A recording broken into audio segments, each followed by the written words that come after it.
So we'll take a look at Daniel 7:13, 14 in the Old Greek, and the reading here has that actually I need to go back a little bit. I think that etheorunt in oromati tes nuptos keido. So I saw in the dream of the night and keido, and look. Epiton nephelon upon the clouds, to uranu of heaven, osios anthropo, someone like a son of man, ergeto, someone like a son of man came, que os peleos emerum parin, and as the Ancient of Days he came, que parestoketes, and his attendants parecen auto. So obviously we'd expect his attendants to also be heavenly. He's coming on the cloud. So these would evidently be the angels.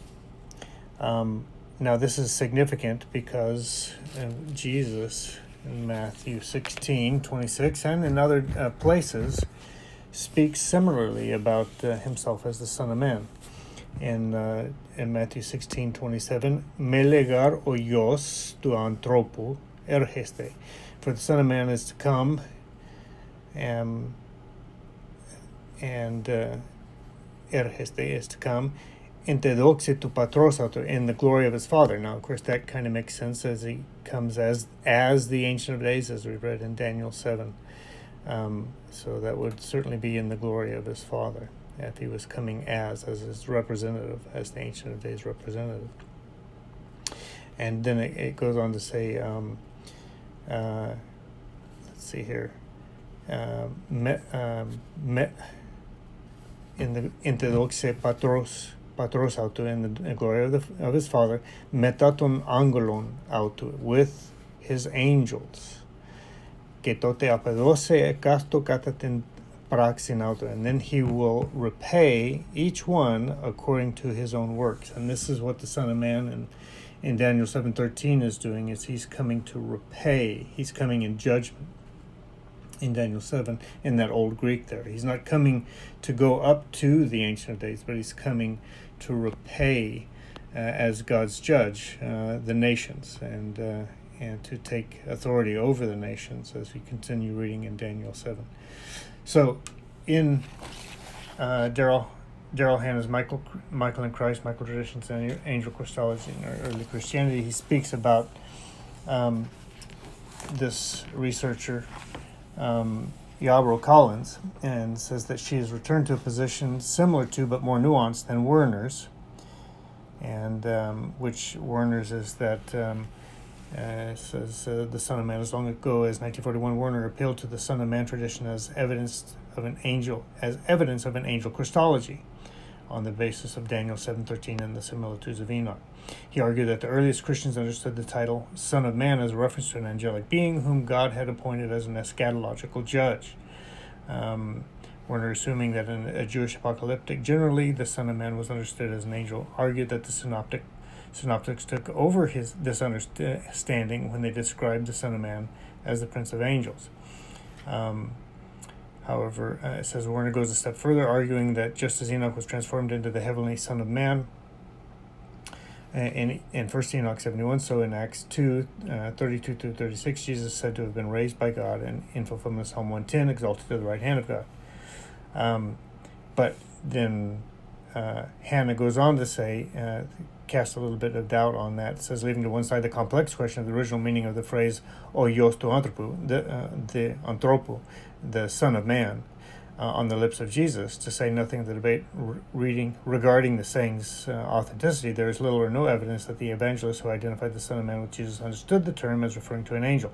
Now, of course, he's leaving that to the side, but we've just considered that Jesus is reading the Old Greek and interpreting that Son of Man figure from the Old Greek and applying that to himself.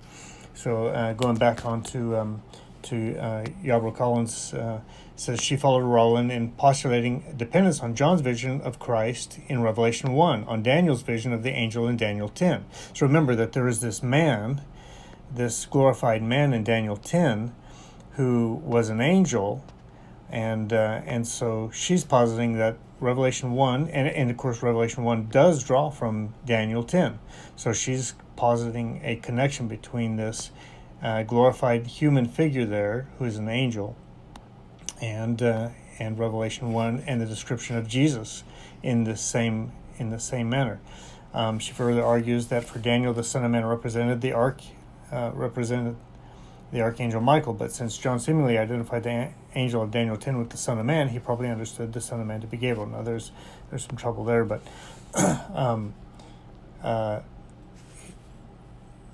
continuing on, it says Yarbrough Collins appeals to the Septuagint text of Daniel 7:13, which is what we just read, which states that the one like a Son of Man came, and as the Ancient of Days, Hos Palaios Ameron, has he arrived.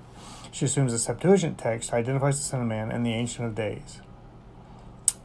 She proposes that this text was known to the author of Revelation, and he followed a tradition which identified both figures with the hypostatic manifestations of God. She concludes that John identified both Danielic figures with Christ, Gabriel. And then Hannah goes on to say the Septuagint text may have been known to John, and it may have inspired him to attribute to the risen Christ the white hair of the Ancient of Days.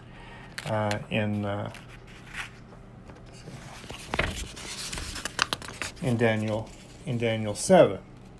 Nonetheless, it should be recognized that we are uncertain of the Septuagint reading's origin, and we cannot rule out the possibility that the Septuagint reading was introduced by Christian scribes influenced by Revelation 1:12-20.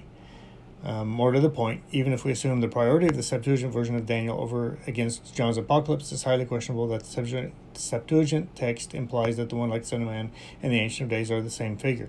However, what we just saw is that he didn't account for the sayings of the Son of Man on Jesus' own lips. So Jesus is clearly reading this Septuagint text and identifying himself as the Son of Man from that text, the one who comes in the glory of his Father as the Ancient of Days, and angels or attendants being with him. So Hannah unfortunately is totally overlooking these facts, and so he's missing some important information.